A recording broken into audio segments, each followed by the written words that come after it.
How to verify or approve Cash App for 13 plus users. Hi everyone, welcome back to our channel. In today's video I'll guide you on how you can approve a Cash App request if you are over 13 plus years of age, so make sure to watch the video till the end.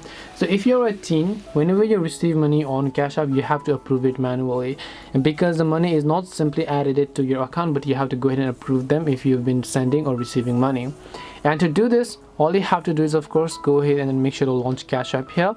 Once you launch Cash App, you're going to be able to see this type of interface, where what you need to do is you just need to make sure to basically tap the activity icon from the bottom right. When there's any type of activities over here, such as whenever someone's sending you money and so on, you'll find this transactions here, and then you'll find the green accept button right next to it. So you just need to tap that green accept button. When you tap the green accept button, automatically your transaction is actually going to get approved in this case. This way you can go ahead and then approve a Cash App request for 13 plus. Hope this video was very helpful. If you have got any more questions, feel free to leave them down below. Thank you for watching till the end of this tutorial, and see you soon in the next video.